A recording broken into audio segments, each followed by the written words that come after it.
खबर के प्रायोजक हैं काशी इलेक्ट्रिक, भवनाथ, आजमगढ़। त्योहारों पर 1 अगस्त से 26 अक्टूबर तक ई स्कूटी की खरीद पर पाएं निश्चित उपहार। Sarvodaya polytechnic college and Sarvodaya college of pharmacy near RTO office, Harbanspur, Azamgarh. Admission open. Gomti Gramin Nidhi bank 6वीं वर्षगांठ पर आपका हार्दिक स्वागत करता है। बैंकिंग सेवाओं के साथ ही सिक्योर्ड लोन उपलब्ध। Wooden touch, Bhavnath, Azamgarh. A complete hardware store और होटल पार्क ग्रीन सिधारी, आजमगढ़। आजमगढ़ के थाना मुबारकपुर क्षेत्र का अमिलो महमूदपुरा इलाका एटीएस को लेकर एक बार फिर चर्चा में आया। कुछ दिनों पूर्व यूपी एटीएस के हत्थे चढ़े संदिग्ध आतंकी सबाउद्दीन की निशानदेही पर ओसामा पुत्र मतीन सहित 3 लोगों को 3 गाड़ियों से पहुंची एटीएस की टीम ने उठा लिया। इस दौरान मुबारकपुर थाना की भी एक अन्य गाड़ी साथ में मौजूद रही। मुबारकपुर क्षेत्र का अमिलो महमूदपुरा मोहल्ला में बृहस्पतिवार की सुबह लगभग 10 बजे एटीएस के पहुंचने पर मोहल्ले वासियों में हड़कंप की स्थिति रही।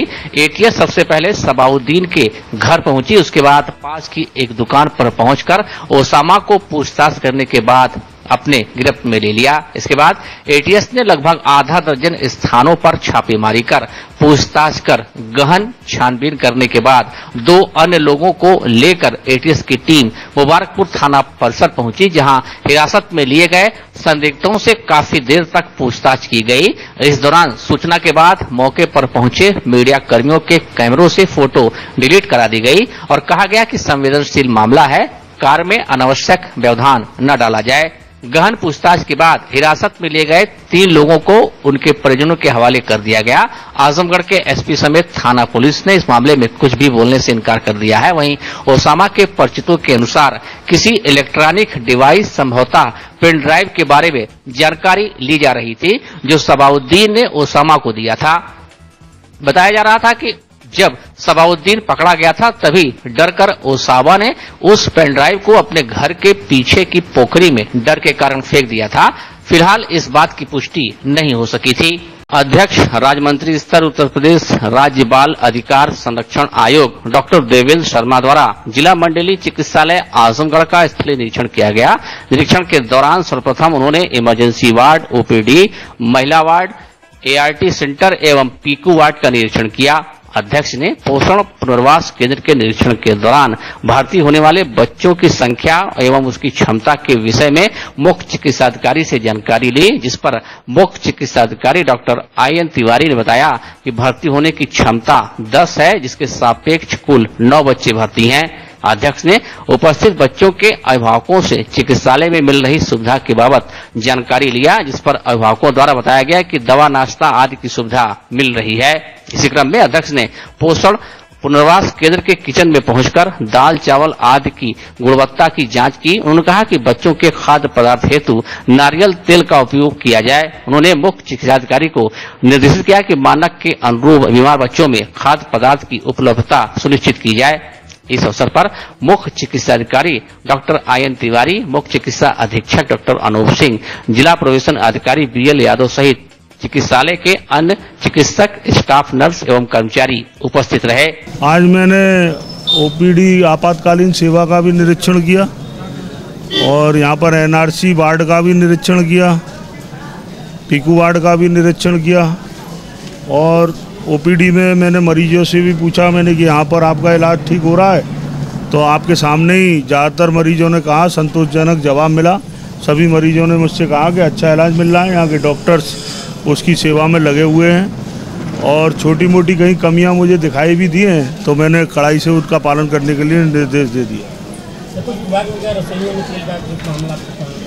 नहीं, वो तेल रखा हुआ था। असल में क्या है कि 2 तरह का तेल यहाँ यूज होता है, उसमें सॉल्यूशन में कोकोनट होता है और उसमें रिफाइंड तेल होता है, तो दोनों तेल भी ठीक थे, लेकिन मैंने सजेशन दिया है कि जब भी सॉल्यूशन दिया जाए उसमें कोकोनट तेल, और वो डॉक्टर सामने, सीएमओ सामने भी कहा और वो स्वीकार कर लिया गया।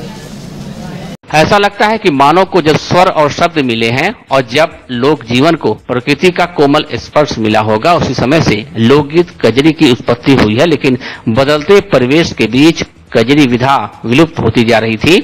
हरिहरपुर संगीत घराना ने संगीत की इस प्राचीन विधा को सदैव संजोने और उन्नति के शिखर तक पहुंचाने तक कटिबद्ध है। उक्त बातें कजरी महोत्सव हरिहरपुर घराना संगीत संस्थान के अध्यक्ष राजेश मिश्र ने गुरुवार को नगर के पहाड़पुर स्थित भारतीय संगीत कला केंद्र पर आयोजित प्रेस वार्ता के दौरान कही। कार्यक्रम के बारे में विस्तृत जानकारी देते हुए सचिव निदेशक अजय मिश्रा ने बताया कि 3 दिवसीय हरिहरपुर कजरी महोत्सव का आयोजन हरिहरपुर संगीत अकादमी हरिहरपुर घराना आजमगढ़ में 27 अगस्त को शाम 5:30 बजे किया गया है। कजरी महोत्सव का शुभारंभ आजमगढ़ के सांसद दिनेश लाल यादव निरहुआ व भोजपुरी फिल्म स्टार आम्रपाली दुबे द्वारा संयुक्त रूप से किया जाएगा, जिसमें कजरी, शास्त्रीय गायन, तबला, सोलो सितार, युगलबंदी व मुंबई, लखनऊ, दिल्ली, गोरखपुर सहित पूर्वी शहरों के कलाकार शिरकत करेंगे और कजरी गीत, भजन, गजल व लोकगीत की प्रस्तुति देकर श्रोताओं को मंत्रमुग्ध करेंगे। श्री मिश्र ने आगे कहा कि मुख्यमंत्री योगी आदित्यनाथ जी 4 अगस्त को हरिहरपुर में पहुंचकर संगीत महाविद्यालय स्थापित करने सहित कई तरह के संगीत क्षेत्र को विकास करने का वादा किए हैं। इससे हम कलाकारों में एक नए आशा की किरण जगी है। हरिहरपुर संगीत घराना और आजमगढ़ के कलाकारों को शासन प्रशासन से सुविधा दिलाना, संस्कृति विभाग, सूचना विभाग से पंजीकृत कराकर समस्त महोत्सव से जोड़कर हरिहरपुर घराना को और समृद्ध करने का प्रयास किया जाएगा। इस अवसर पर कुसा अध्यक्ष उदय शंकर मिश्र, अनुराग गुप्ता, प्रवीण मिश्र, हृदय मिश्र, दीपराज मिश्र, विशाल मिश्र, दुर्गेश मिश्र, मोहन मिश्र, आदर्श मिश्र, नंदलाल त्रियोगी सहित आदि सहयोगी मौजूद रहे। इस मकसद रखे हैं, हर वर्ष हम लोग कजरी महोत्सव, हरिहरपुर कजरी महोत्सव का आयोजन करते हैं, जो ये लमसम 1995-98 से हम लोग ये कार्यक्रम कर रहे हैं, जो कंटिन्यू हम लोग 26, 27 और 28 अगस्त को मनाते आए। इस वर्ष माननीय सांसद जी की भूमिका थी कि नहीं, हम लोग खाली नहीं है, 27 को 28, 29 करिए, तो हम लोग 27, 28, 29 को आयोजन हरिहरपुर संगीत के माध्यम से हरिहरपुर कजरी महोत्सव रखे हैं। तो इस बार आयोजनों में लेके क्या ऐसा रहेगा, क्या खास है? इस वर्ष बहुत ज़्यादा खास और उम्मीद है कि जैसे हम लोग जब शुरू किए हरिहरपुर कजरी महोत्सव तो बहुत छोटे स्तर पे कार्यक्रम शुरू हुआ, मगर आज अभी विगत 4 अगस्त को आए थे माननीय मुख्यमंत्री जी, वो हरिहरपुर कजरी महोत्सव को शासन द्वारा कराने के लिए बोले। हालांकि हमें सुविधा शासन प्रशासन का भी एक पैसा नहीं मिला, और आगे क्या होगा, जो होगा अच्छा ही होगा, मगर हम लोग में एक उम्मीद और एक जोश जाग गया है कि कुछ अब अच्छा बेहतर होगा। इसीलिए हम सब समस्त संस्था परिवार और कलाकार बंधु मिल करके ये हरिहरपुर कजरी महोत्सव का आयोजन कर रहे हैं। क्या कार्यक्रम होगा, कौन सी बेस्ट होगा? हरिहरपुर कजरी महोत्सव में जो हमारे मेन चीफ गेस्ट जो हैं माननीय सांसद जी श्री दिनेश लाल यादव निरहुआ, इनको हम लोग दिल से मानते हैं, और श्री दिनेश लाल यादव निरहुआ जी जब आए हमारे घर हम सब से मिलने, तो हम सब अपनी पीड़ा उनसे रखे। हालांकि बहुत पहले से परिचय है, मगर जब सांसद बने उस बार आए, जब हम सब से पूछने लगे क्या चाहिए, कैसे है, तो हम लोग बात बताए कैसे है, मुख्यमंत्री जी नहीं आए, एक बार उनको बुलाइए। तो जो हम लोग बोले माननीय सांसद जी से, सांसद जी बोले कि इसी महीने में हम लोग सब जो आप बोले हैं सब कुछ हम लोग करेंगे। तो इसी महीने में अगस्त माह में माननीय मुख्यमंत्री जी को बुलाए, संगीत महाविद्यालय का निर्माण के लिए घोषणा करवाए, 2 लेन रोड का हरिहरपुर का जुड़वाए, इसकी व्यवस्था तमाम जो विकास हरिहरपुर की है। तो और ख़ास हरिहरपुर संगीत का जो घराना है, हम लोग हरिहरपुर कजरी महोत्सव इस वर्ष बहुत अच्छे ढंग से और सभी विधाओं को लेकर मना रहे हैं। उत्तर प्रदेश राज्य बाल अधिकार आयोग डॉक्टर देवेंद्र शर्मा की अध्यक्षता में सर्किट हाउस के सभागार में सरकार द्वारा चलाई जा रही जन कल्याणकारी योजनाओं की समीक्षा बैठक की गई। समीक्षा के दौरान कन्या सुमंगला योजना के अंतर्गत लाभार्थियों को और अधिक लाभ दिए जाने के लिए जिला प्रवेशन अधिकारी को निर्देश दिए गए। उन्होंने कहा कि जिला कार्यक्रम अधिकारी से समन्वय स्थापित कर आंगनबाड़ी कार्यकर्तियों के सहयोग से अभियान चलाकर अधिक से अधिक लाभार्थियों को कन्या सुमंगला योजना से लाभान्वित करें एवं जो निचले तबके की व्यक्ति है तथा दूसरों के घरों में कार्य करते हैं उनकी बच्चियों का कन्या सुमंगला योजना के अंतर्गत पंजीकरण कराना सुनिश्चित किया जाए। इसी के साथ ही अध्यक्ष द्वारा विधवा पेंशन, वृद्धावस्था पेंशन, दिव्यांग पेंशन आदि की समीक्षा की गई। उन्होंने डीएलसी को निर्देश दिए कि जिन बच्चों की आयु 14 वर्ष से कम है तथा जो ढाबों आदि स्थानों पर कार्य करते हैं उनका अभियान चलाकर चिन्हांकन करते हुए बाल श्रम से मुक्त कराएं। उन्होंने यह भी निर्देश दिए कि श्रम विभाग में जितने भी संचालित योजनाएं हैं उसका लाभ श्रमिकों को दिलाना सुनिश्चित करें। अध्यक्ष ने जिला विशेष शिक्षा अधिकारी को निर्देश दिए कि प्राथमिक विद्यालयों में पाया जाता है कि स्टाफ के लिए शौचालय नहीं है, इसके लिए प्रधानों से समन्वय स्थापित कर विद्यालय में स्टाफ के लिए शौचालय बनवाने की व्यवस्था कराएं। एनआरसी, पीकू वार्ड और विद्यालयों का निरीक्षण किया है और विद्यालयों सभी का निरीक्षण करने के उपरांत मैंने जो देखा कहीं छोटी मोटी कहीं कमी मुझे दिखाई दी तो मैंने कड़ाई से उसका पालन करने के लिए निर्देश दिया है और उसके बाद अभी मैंने प्रशासनिक अधिकारियों के साथ बैठक की है और उस बैठक में समीक्षा हुई और उनसे कहा है कि सरकार द्वारा जो जनता के लिए जो नीतियां बनाई गई है उन नीतियों को जनता तक पहुंचाएं। वास्तव में आज दिखाई देता है कि हमारे उत्तर प्रदेश के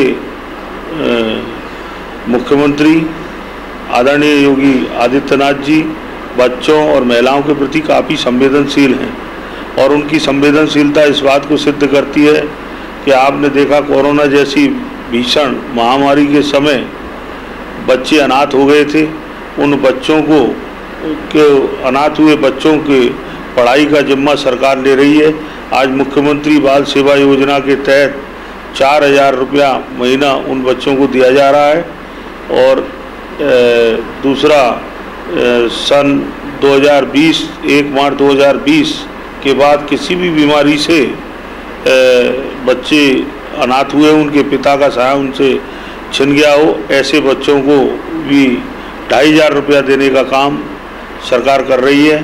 कन्या सुमंगल योजना के तहत बेटी जब जन्म लेती है और जन्म से लेकर 18 साल तक की होती है उस बेटी को 15,000 रुपया टुकड़ों में देने का काम किया जा रहा है। जिला चिकित्सालय का आपने निरीक्षण किया, क्या क्या दिखा आपको? जिला चिकित्सालय में मैंने जो निरीक्षण किया आज मैंने देखा कि लोगों का तांता लगा था, लोग वहाँ पर इलाज। विकास कार्यों और सरकार की लाभकारी योजनाओं की समीक्षा के लिए जनपद आए मंत्रियों के समूह में शामिल आयुष मंत्री दयाशंकर मिश्र दयालु व कारागार राज्य मंत्री सुरेश शाही मऊ जनपद जाते हुए बैठौली क्षेत्र स्थित आरआर फ्यूल प्वाइंट पर रुके, जहां आरआर फ्यूल प्वाइंट के प्रोपराइटर विजयपाल सिंह व क्षेत्रवासियों ने मंत्री द्वय का जोरदार स्वागत व अभिनंदन किया।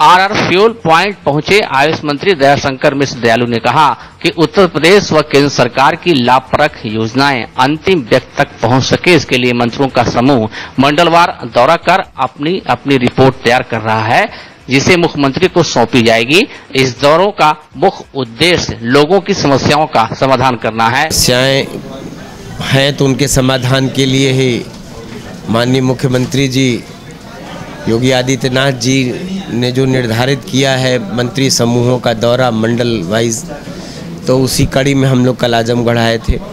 चूँकि इसके पहले हम लोग जब मुख्यमंत्री जी उस दिन आए थे यहाँ उद्घाटन करने, तो हम लोग उनके साथ उस दिन भी आए थे। समीक्षा बैठक उस दिन भी अधिकारियों की हुई थी। तो चूँकि ये हम लोग का रूटीन वर्क है, तीनों ज़िले में, आज मऊ है, कल बलिया है, कल आजमगढ़ हो गया। हम लोग का मेन उद्देश्य ये है कि जो सरकार की, उत्तर प्रदेश की सरकार और केंद्र की सरकार, जिनकी भी जितनी योजनाएं हैं गरीब के लिए, किसान के लिए, मजदूर के लिए, माताओं बहनों के लिए, उन योजनाओं का लाभ उनके तक 100% पहुँचे। अगर कुछ प्रतिशत की कमी है, कुछ लोग अभी भी गाँव में छूटे हैं, विधवा वृद्धा पेंशन है, किसान सम्मान निधि है, आवास नहीं मिला है, सामुदायिक शौचालय बने हैं तो उनमें ताले बंद अगर हैं वो खुलते नहीं हैं, समय से उनका उपयोग नहीं होता है। जो हमारी गौशालाएं हैं उनमें गाय माता का के साथ कैसा, कहीं भेदभाव तो नहीं हो रहा है, कहीं कोई कमी तो नहीं की जा रही है। इन्हीं सब बातों का अस्पताल आपने देखा कि हम लोगों ने प्राथमिक स्वास्थ्य केंद्र CSC PSC तक का दौरा करके देखते हैं कि डॉक्टर उपलब्ध हैं नहीं, दवाएं हैं नहीं हैं। इन्हीं कमियों को दूर करने के लिए मंत्री समूह लगातार पिछले ये तीसरा मंडल हम लोगों के जिम्मे है जो हम लोगों ने यहाँ आए हैं। तो ये लगातार चलते रहने वाले दौरे हैं। जो रिपोर्ट जाती है वो सीधे मुख्यमंत्री जी के पास जाती है। तो जो अधिकारी ऐसे हैं जो काम नहीं कर रहे हैं, जिनसे जनता त्रस्त है, उनके खिलाफ भी रिपोर्ट प्रेषित होती है।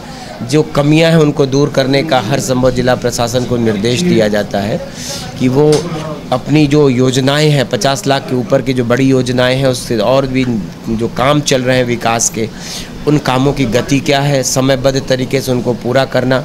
इसलिए कि योजनाएं जो ही विलंबित होती हैं फिर से उनका रीएस्टिमेट करना और प्रक्रिया फिर लेंदी हो जाती है।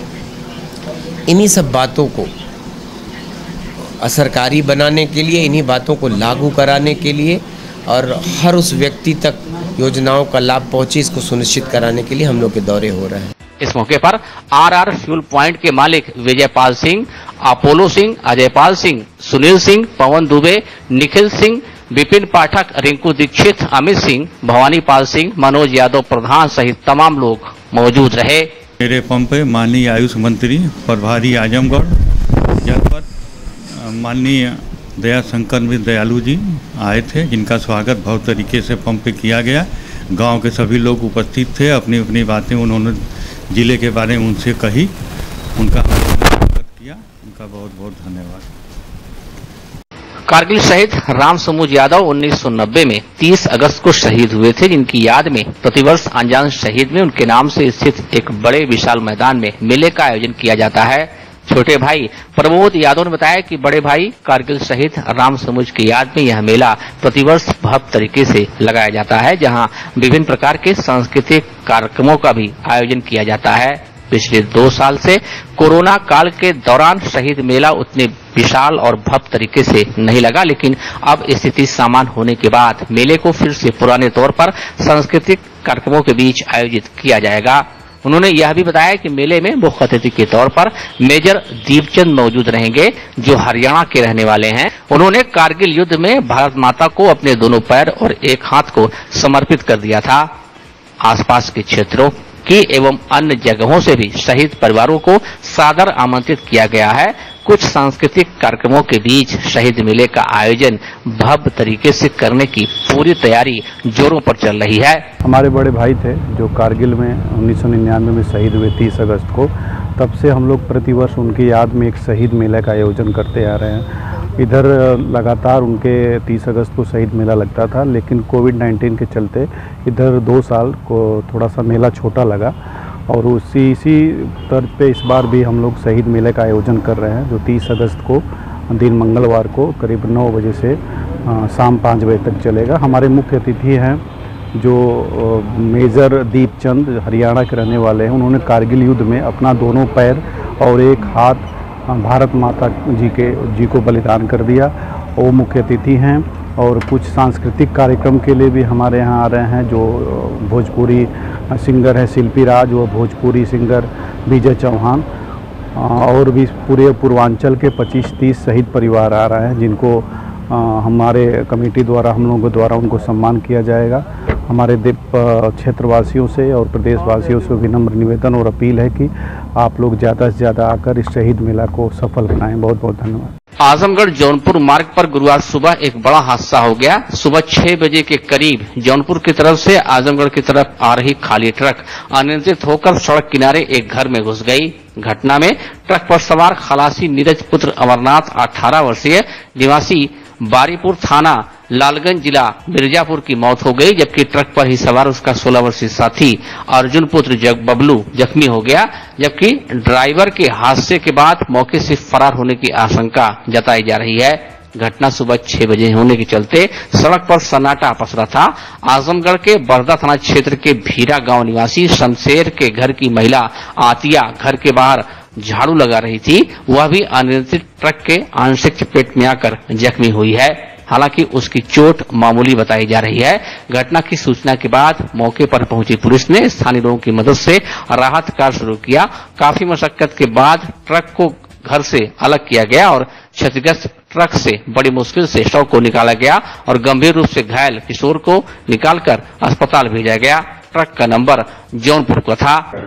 आज सुबह 112 नंबर पे पुलिस को सूचना मिली थी कि हाईवे पे थाना बरदा अंतर्गत एक ट्रक अनियंत्रित होकर और घर के अगले वाले हिस्से में घुस गई है, जिसमें जो चालक है और उसके साथ 2 व्यक्ति और बैठे हुए थे, उनको चोट लगी है। एक व्यक्ति की मृत्यु हो गई है और बाकी लोगों को जो भी घायल थे उनको पुलिस के द्वारा तत्काल मौके पे पहुंच के पहले 112 नंबर की टीम, उसके बाद थाना प्रभारी बरदा मौके पे पहुंचे हैं और जितने घायल थे उनको हॉस्पिटल इलाज के लिए भेजा गया है। ये भी हम लोग कारणों का पता कर रहे हैं कि ट्रक किन परिस्थितियों में अनियंत्रित हुआ और लापरवाही है तो मुकदमा पंजीकृत करके आगे कार्रवाई की जाएगी। Wooden touch Bhanwarnath Azamgarh, a complete hardware store. हमारे यहाँ branded plywood, flush door, designer door, PVC door, Formica, fancy hardware, kitchen की चिमनी एवं मॉड्यूलर किचन की एक्सक्लूसिव रेंज उपलब्ध।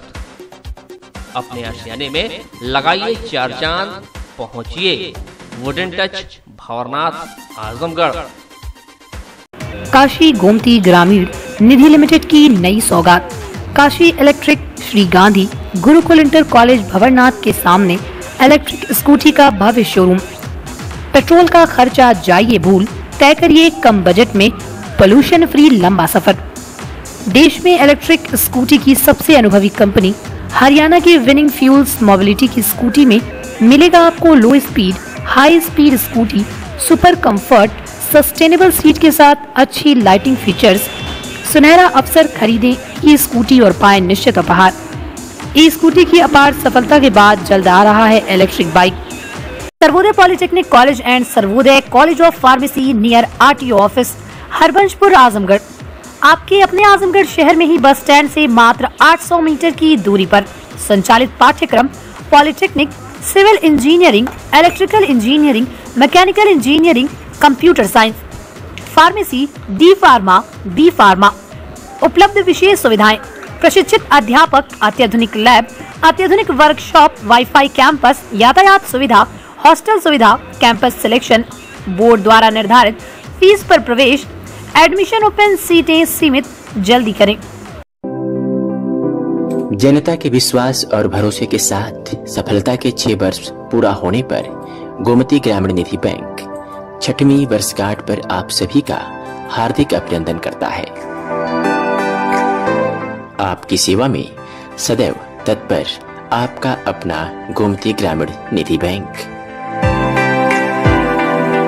बैंकिंग सेवाओं के साथ अब आपकी सेवा में सिक्योर्ड लोन भी उपलब्ध है।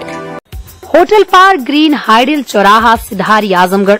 स्वच्छ और आरामदायक AC and non AC rooms, 24 hour room service, North Indian, South Indian, Chinese, Italian, veg and non veg लजीज और जायकेदार व्यंजन उचित रेट पर उपलब्ध। शादी, विवाह, engagement, marriage anniversary, birthday party के लिए लार्ज बैंक्वेट हॉल, मीटिंग और सेमिनार के लिए कॉन्फ्रेंस हॉल।